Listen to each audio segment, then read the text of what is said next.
Hello everyone, myself Vishnu Numan, Assistant Professor Law. First of all, I would like to welcome you all my YouTube channel Legal Fable. मैं आप लोगों का स्वागत करता हूं और आज के हम लोग लेक्चर सीरीज में जो हम लोग पढ़ने वाले हैं रिगार्डिंग बीएनएस और बीएनएस मतलब भारतीय न्याय संहिता।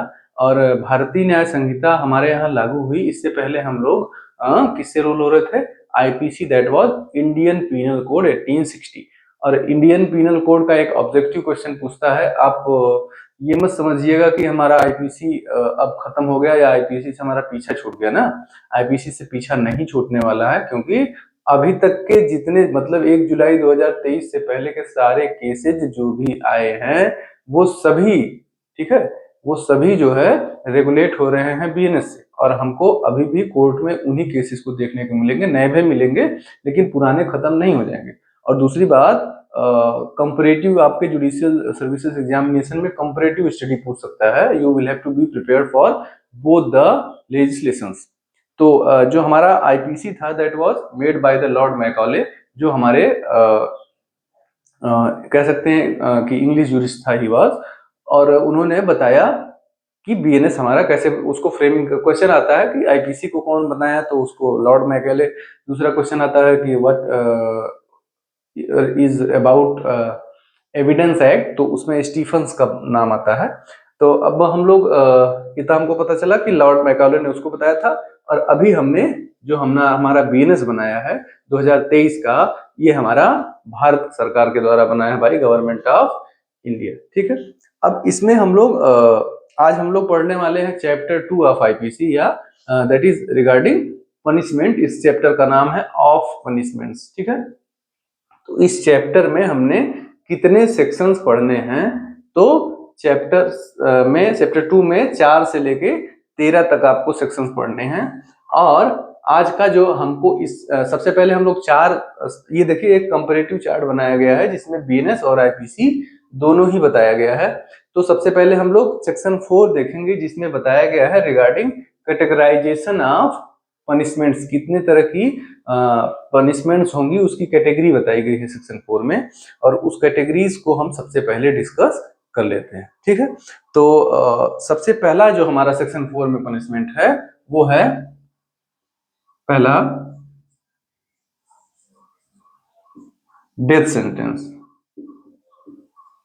ठीक है, डेथ सेंटेंस को हम लोग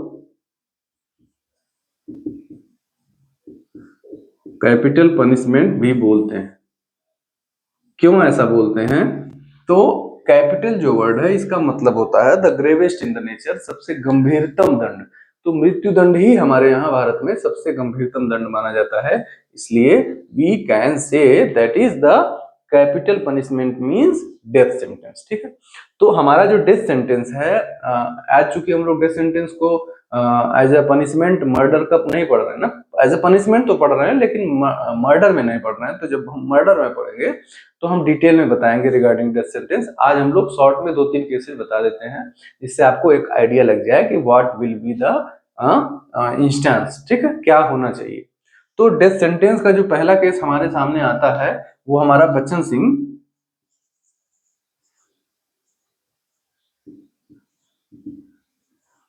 वर्सेस स्टेट ऑफ पंजाब का केस है। ठीक है, Bachchan Singh versus state of Punjab. इस केस में क्या हुआ था? तो ये केस जो है बहुत ही लीडिंग केस माना जाता है रिगार्डिंग डेथ सेंटेंस। इसमें कहा गया कि death sentence can only be given in rarest of rare case. ठीक है, रेयरेस्ट ऑफ रेयर केस में ही डेथ सेंटेंस दिया जा सकता है।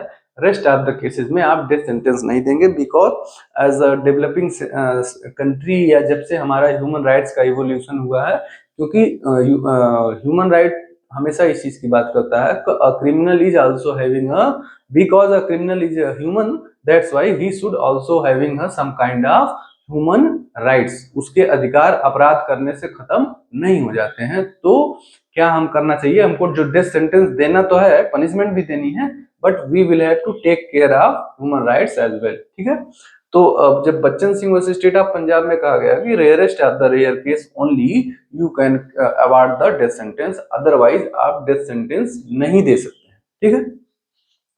तो और ये रेयरेस्ट ऑफ द रेयर कैसे डिसाइड होगा?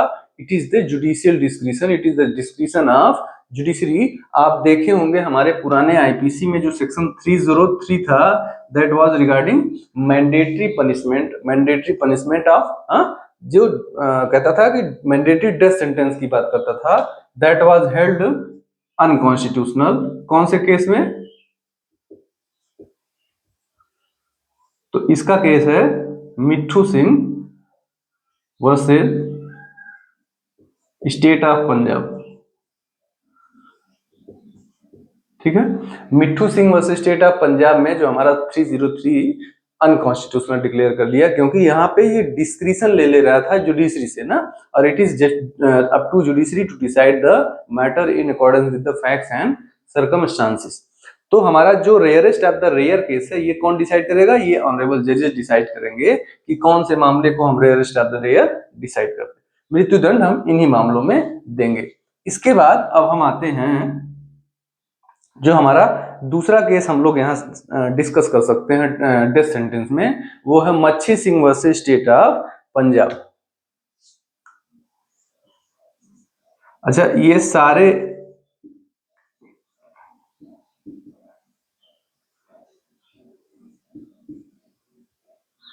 केसेज आपको पंजाब से ही मिल रहे हैं। क्यों? क्योंकि वहां पे क्राइम रेट ज्यादा है कुछ हद तक ना। तो इसमें एक्चुअल में क्या बताया गया था? It was discuss under this case कि क्या होगा mitigating and aggravating.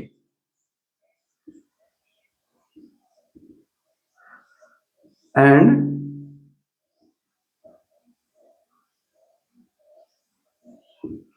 Mitigating factor क्या होगा और एग्रावेटिंग फैक्टर क्या होगा, किसी भी मामले में ये चीज बताई गई थी। मिटिगेटिंग और एग्रावेटिंग का मतलब होता है, एग्रावेट मींस जैसे मैंने मर्डर किया, तो मर्डर का जो तरीका होगा वो कैसा होगा। यदि मैंने मर्डर किया तो उस मर्डर का जो प्रोसीजर, सपोज कीजिए मैंने एक बार में एग्रेवेशन में हत्या कर दी ना, बुलेट उठाई गोली मार दी। और दूसरी बात, दूसरी कंडीशन हो सकता है कि मैंने प्लान किया, उसको पॉइजनस पिल्स खिलाया ना, उसको दवाएं खिलाई, धीरे धीरे धीरे धीरे करके मैंने मारा। या मैंने मतलब कहने का मतलब कि किस तरह से आपने मारा है, वो चीजें डिसाइड करेंगी आपके सजा को ना। तो ये होता है एग्रावेटिंग फैक्टर। और मिटिगेटिंग फैक्टर मतलब कि कौन सी ऐसी चीज को हम कंसीडर कर सकते हैं व्हाइल अवॉर्डिंग पनिशमेंट, कि क्यों उसको कम सजा दी जाए ना। जैसे मान लीजिए आपने मर्डर तो किया, but your murder was not pre planned ना, it was an mere an accidental death. तो ऐसी कंडीशंस में आपको क्या पनिशमेंट होगी, ये दोनों ही अलग अलग होगा ना। तो ये डिसाइड किया गया हमारा इस केस में, ठीक है। ये 1986 नहीं सॉरी 1983 का केस है हमारा, जो मच्छी सिंह का केस है। इसके बाद हमारा जो तीसरा केस आता है attorney general of India versus Lakshmi Devi, ये 1986 का केस है।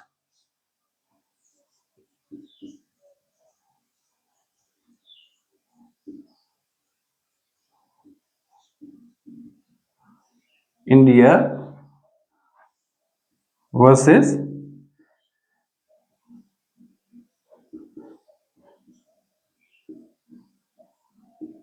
ठीक है, attorney general of India versus Lakshmi Devi. इस केस में एक्चुअली क्या कहा गया कि जो हम लोग एग्जीक्यूशन करते हैं डेथ सेंटेंस का, एग्जीक्यूशन मतलब उसको कार्यान्वयन में लाना, मतलब डेथ सेंटेंस को अवार्ड करना तो जुडिशरी का काम है, बट उसको एग्जीक्यूशन करना ये जेल अथॉरिटीज करती है ना। तो उसका जो एग्जीक्यूशन है, हम लोग अपने इंडिया में डेथ सेंटेंस की बहुत बहुत ढेर सारी दुनिया भर में तरीके हैं। जैसे कहीं पे पहले तो आप लोग पिक्चरों में देखे होंगे सूली पे चढ़ा देना, सूली was a very barbaric and inhuman. तो सूली को हमने एक्सेप्ट नहीं किया। हमारे यहाँ हम लोग फांसी चढ़ाते हैं, मतलब गले में फंदा लगा के मार देते हैं। कुछ दुनिया में और भी कुछ एडवांस कंट्रीज है जहाँ पे इंजेक्शन से होता है कैपिटल पनिशमेंट ना। तो क्या कहा कि पब्लिक हैंगिंग इज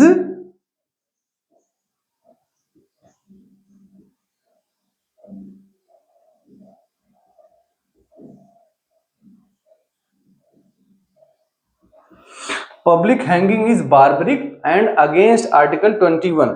ठीक है,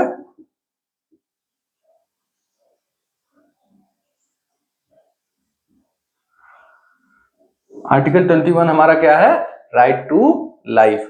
हमारे राइट टू लाइफ के खिलाफ है जो पब्लिक एग्जीक्यूशन है। पब्लिक एग्जीक्यूशन का मतलब लोक समाज में खुलेआम किसी भी व्यक्ति को मृत्यु दंड के लिए उसको फांसी पे चढ़ा देना, ये हमारा कह सकते हैं कि it is a barbaric act. ये बहुत ही कह सकते हैं कि मतलब अच्छा नहीं है, सीधी सीधी बात। क्योंकि अच्छा इसलिए नहीं है क्योंकि it will create a kind of deterrence. लोगों के मन में इतना ज्यादा बैड फीलिंग आएगी रिगार्डिंग डेथ सेंटेंस, और that is not good for article 21 of Indian constitution. ठीक है, और हमारा आर्टिकल 21 कहीं ना कहीं ये भी इंश्योर करता है कि right to live with dignity means right to die with dignity as well. ठीक है, जीवन सम्मान के साथ जीने का अधिकार, ये बात भी अपने आप में समाहित करता है कि आपको मृत्यु के साथ, अरे मृत्यु भी आपकी सम्मान के साथ हो। ठीक है, फिर ये 3 केसेस डिस्कस करने के बाद अब हम लोग आते हैं अपने, पहला हो गया हमारा डेथ सेंटेंस, दूसरा हो गया हमारा, ये हमारे कुल 6 तरह के पनिशमेंट हैं। पहले आईपीसी में 5 थे, अभी हमको 6 पढ़ने हैं ना। तो दूसरा हो गया हमारा लाइफ इम्प्रिजनमेंट। ठीक है, जिसको हम लोग बोलते हैं लाइफ इम्प्रिजनमेंट या आजीवन कारावास। लाइफ इम्प्रिजनमेंट, इसको हम बॉक्स में बना देते हैं जिससे आपको समझने में आसानी हो कौन कौन से हैं।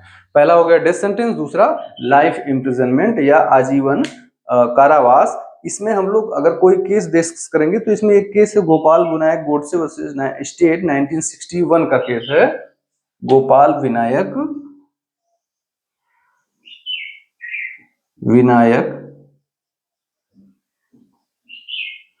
गोडसे वर्सेस स्टेट, ये 1961 का केस है। और इसमें हम लोग एक्चुअल में क्या इसमें बताया गया कि life imprisonment means remaining of that person's life ना, remaining life of that person's whole life ना, उसका क्या जैसे आप सेक्शन 6 अभी आप बीएनएस का पढ़ेंगे या सेक्शन 57 आप आईपीसी का जो पढ़ते, तो उसमें भी बताया गया था कि हमारा जो लाइफ इम्प्रिजनमेंट होगा वो कितना होगा ना। तो उसमें भी बताया गया था, तब इट विल बी, इसमें तो कहा कि it will be considered for 20 years, और 20 साल से जनरली 20 साल उसको कंसीडर किया जाएगा। लेकिन इस हमारे केस में क्या कहा गया कि life imprisonment means remaining life of that person, मतलब उस व्यक्ति की जितनी भी जिंदगी बची है अब वो जेल में गुजरेगी। ठीक है, ये हो गया गोपाल विनायक से गोडसे वर्सेस स्टेट। ठीक है, ठीक है, गोपाल विनायक गोडसे वर्सेस स्टेट। इसके बाद हम लोग अपनी तीसरी कैटेगरी डिस्कस करते हैं, दैट इज इम्प्रिजनमेंट ना। ये तो केवल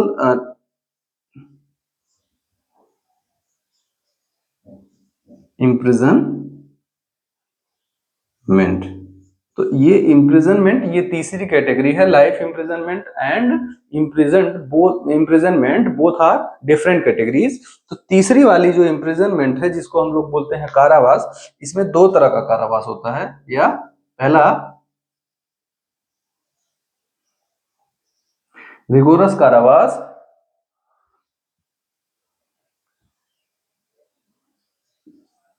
रिगोरस, और दूसरा होता है simple. Rigorous and simple, rigorous means होता है a kind of imprisonment under which a person will have to work ना, उसको काम करना पड़ता है। और सश्रम कारावास इसको भी बोल सकते हैं। सश्रम कारावास मतलब आपको काम करना पड़ेगा, और that work will be of kind of difficult work, जैसे आपसे लकड़ी कटवाया जाएगा, गड्ढा खुदवाया जाएगा, ढेर सारे काम इसमें आते हैं। तो इम्प्रिजनमेंट में एक होता है सिंपल कारावास जिसमें आपको काम नहीं करना पड़ेगा, बस आप जेल में रहेंगे। और दूसरा होता है काम हो उसमें भी करवा सकते हैं, बहुत माइनर, लेकिन इसमें आपसे कठोर कार्य काम कराए जाएंगे, जिससे आपको कह सकते हैं कि काइंड ऑफ आपको हैरेसमेंट फील होगा। That is the motto behind this particular punishment, क्योंकि आपके अंदर कहीं ना कहीं डिटरेंस इस बात से हो कि by committing crime we can be punished by such kind of punishments. तो हमारा हमने अभी देखा डेथ सेंटेंस देखा, लाइफ इम्प्रिजनमेंट देखा और तीसरा इम्प्रिजनमेंट देखा। मतलब अभी हमारे 3 हो गए हैं, अभी 3 और बचे हैं ना। तो इसके बाद चौथा हमारा है, ये कम इंपॉर्टेंट है इसलिए इसको हम साइड में लिख लेते हैं। चौथा क्या है?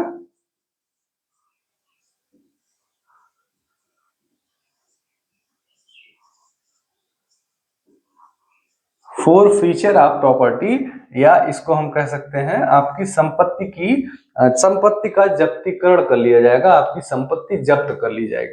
ठीक है, तो इसमें तो कुछ समझने वाला नहीं है, संपत्ति आपकी जब्त कर ली जाएगी रिगार्डिंग द जजमेंट। और फिर चौथा है, चौथा तो हो गया, फिर उसके बाद हमारा पांचवा है फाइन। ठीक है, तो फाइन में भी आपको कोई दिक्कत नहीं। हाँ, फाइन में थोड़ी सी एक आपको अगर फाइन आप लोग डिस्कस करेंगे तो थोड़ा सा इसको डिटेलिंग पढ़ना है, बट अभी हम लोग बस इतना जानते हैं कि फाइन इसमें पनिशमेंट किया जा सकता है regarding the judgement of the honourable court. फिर उसके बाद जो हमारा छठवां है जो इंपॉर्टेंट है, कम्युनिटी सर्विस।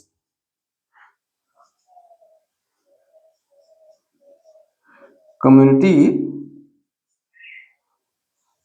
तो ये जो कम्युनिटी सर्विस है बिफोर इंट्रोडक्शन ऑफ बीएनएस, ये हमारे यहाँ नहीं था। इंडिया में आईपीसी में हम लोग कम्युनिटी सर्विस हम लोगों ने नहीं देखा था। तो कम्युनिटी सर्विस अब हम लोगों को मिल गया है। मतलब अब किसी भी व्यक्ति को कम्युनिटी सर्विस करनी होगी एज अ पनिशमेंट। और क्या होगा community service? This is not defined actually in community service, और ये तो फाइन था ही। Community service is not defined in IPC. IPC में ये डिफाइंड नहीं है, तो इसको हम कहां से पढ़ेंगे ना। अब तो मेरे पास कोई चारा नहीं है, तो हम लोग इसके लिए सेक्शन 23 या बीएनएसएस का बीएनएसएस बीएनएसएस जिसको हम लोग सीआरपीसी बोल सकते हैं, का सेक्शन 23 का एक्सप्लेनेशन पढ़ेंगे आप लोग। सेक्शन 23 ऑफ बीएनएसएस एक्सप्लेनेशन आप जब पढ़ेंगे तो उसके मतलब कहता है कि work that benefits the community will be considered as a community service. क्या लिख देते हैं? Community service means work that benefits the community ना, एक ऐसा कार्य जिससे समाज को फायदा हो ना। सोशल वेलफेयर जो एक्ट्स होते हैं उसको हम लोग कम्युनिटी सर्विस बोल सकते हैं। तो ये हमारा हो गया सेक्शन 23 ऑफ बीएनएसएस के एक्सप्लेनेशन में दिया हुआ है, इसको आप लोग पढ़ लीजिएगा। ठीक है, तो ये हमारे बेसिकली कितनी कैटेगरीज हो गई? 6 कैटेगरीज। कौन कौन सा? डेथ सेंटेंस जिसको हम लोग कैपिटल पनिशमेंट बोलेंगे, दूसरा लाइफ इम्प्रिजनमेंट, तीसरा हो गया इम्प्रिजनमेंट, चौथा हो गया फॉरफीचर ऑफ प्रॉपर्टी, पांचवा हो गया फाइन, और छठवा हो गया कम्युनिटी सर्विस, जो अभी हमारे बीएनएस में नया इंक्लूडेड है। इसको हम लोग न्यू भी बोल सकते हैं ना। अभी तक ये हमारे आईपीसी में नहीं था। ठीक है, एक क्वेश्चन ये भी आपको ऑब्जेक्टिव में पूछा जा सकता है कि what is the new kind of punishment that has been introduce under Bharatiya Nyaya संहिता। तो ये हो गया हमारा आज का डिस्कस, जो हम लोग पनिशमेंट के बारे में डिस्कशन करने वाले थे। इसके बाद रही बात, ये हमने अभी सेक्शन 4 ही पढ़ा, 5, 6, 7, 8, 9, 10, 11, 12, 13, तो इसमें बहुत डिटेल्स में है, आप लोग एक बार पढ़िएगा। अगर कुछ सेक्शंस नहीं समझ में आएंगे तो हम आपको फ्यूचर रेफरेंस में आप लोग कमेंट कीजिएगा, मैं समझा दूंगा। अभी सेक्शन 5 और 6 हम थोड़ा सा शॉर्ट में डिस्कस कर लेते हैं, सेक्शन 5 एंड 6। ठीक है, तो सेक्शन 5 क्या बात करता है? Commutation of sentence. किसी भी इसके पहले सेक्शन 5 हमारा कहां था? सेक्शन 54 में था। तो कम्यूटेशन मीन्स उसको कैसे कम किया जाएगा किसी भी सजा को। ठीक है, तो इसको लिख देते हैं कम्यूटेशन ऑफ सेंटेंस। तो ये कम्यूटेशन ऑफ सेंटेंस हमारा जो सेक्शन 5 में दिया गया है, this was provided actually in, अब जो कम्यूटेशन होगा, सजा का कमकरण, लघुकरण होगा, वो that was discuss in section 433 of CrPC, 433 of CrPC, जो अब 474 में हो गया है हमारे बीएनएसएस में। इसमें क्या बात की गई है? इसमें बात की गई है कि द एप्रोप्रिएट गवर्नमेंट में without the consent of the person में कम्यूट द सेंटेंस। ठीक है, कम कर सकता है उसकी सजा को बिना उसकी परमिशन के। एक क्वेश्चन आपसे ये भी पूछा जा सकता है आपके एग्जामिनेशन में कि an appropriate government can commute the sentence, option में दे देगा with the consent of the accused या without the sentence of the convicted ना। तो क्या उसके जो व्यक्ति है उसके परमिशन से उसको माफ किया जाएगा या बिना परमिशन से? तो उसमें उस व्यक्ति को माफ किया जा रहा है without his permission, there is no requirement for his permission for his commutation of his sentence. ठीक है, तो ये सेक्शन हमारा 5वां है। इसके बाद सेक्शन 6 हमारा बात करता है fractions of terms of punishment. अभी हमने जस्ट बताया था आपको कि इम्प्रिजनमेंट जो हमारी लाइफ इम्प्रिजनमेंट होगी उसको हम लोग 20 साल तक मान सकते हैं। ठीक है, और इसके बाद सेक्शन 7, 8, 9, 10, 11, 12 एंड 13 ये आप लोग डिस्कस कर सकते हैं। सेक्शन 17 बात करता है, 11 जो है regarding solitary confinement. Solitary confinement क्या होगा ना, ये उसके बाद अगला लिमिट के बारे में बात कर रहे हैं। ये सब हम लोग फ्यूचर रेफरेंस में डिस्कस कर लेंगे अगर रिक्वायर्ड होगा। ठीक है, आज के लेक्चर में इतना ही। Thank you for being with me. Please like and subscribe my channel and share to those who are actually in need for such kinds of lectures. Thank you very much.